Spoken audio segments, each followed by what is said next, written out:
آئین کو بے آئین کیا گیا ہے۔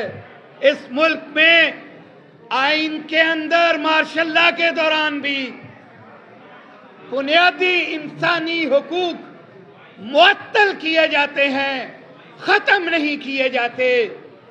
کہاں ہے فیئر ٹرائل؟ کیوں فیئر ٹرائل کی بات آرٹیکل 10A میں لکھی گئی تھی؟ آج پتہ ہے ججمنٹ دیتے ہوئے انہوں نے کیا لکھا؟ گلٹی 10 سال، گلٹی 5 سال، گلٹی 9 سال۔ او بھائی، کہاں ہے تمہارا وہ فیصلہ؟ آج ہمارے وہ لوگ جن کو انہوں نے سزائیں دی، ان فیصلوں کو حاصل کرنے کے لیے درخواستیں دے چکے ہیں۔ کیوں نہیں آپ ان کے فیصلے دیتے؟ کیونکہ آپ نے ان ہاتھوں پہ لکھنے کی صرف اجازت دی تھی، اس کاغذ اور قلم کو بھی آپ اندر لے جانے کی اجازت نہیں دیتے، نوٹس نہیں لے جانے کی اجازت دیتے۔ تو کیسے مان لیا جائے کہ یہ ملٹری ٹرائل جو آپ نے کیے ہیں یہ آئین کے مطابق کیے ہیں؟ آج تو سپریم کورٹ کو یہ کہنا چاہیے تھا کہ لائیں وہ ججمنٹ جو آپ نے لکھی ہیں، جو آپ کہتے ہیں اٹارنی جنرل صاحب یا خواجہ حارث صاحب جس کو آپ ڈیفینڈ کرنے جا رہے ہیں، کیوں نہیں وہ ان کے آرڈر آج سپریم کورٹ کے سامنے رکھتے؟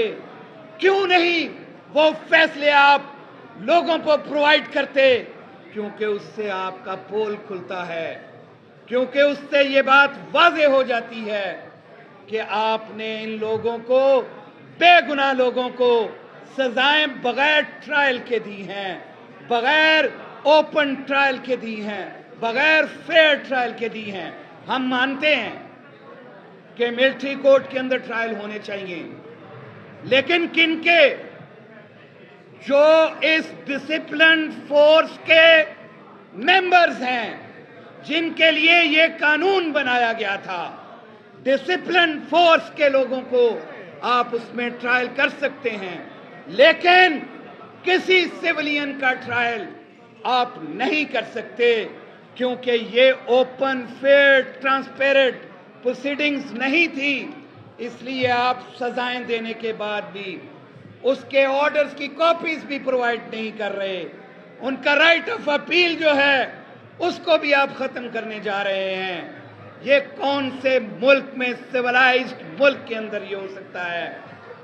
میرا آج یہ ہاؤس کے سامنے مطالبہ ہے کہ ہم ان ملٹری کورٹس کے ٹرائل کے خلاف جی پی او چوک تک ریلی لے کے جانا چاہتے ہیں۔ کیا آئی ہاؤس آج اس بات کو منظور کرتا ہے؟ ہاتھ کھڑے کر کے آپ اپنے صدر صاحب کو بتائیے گا، کیا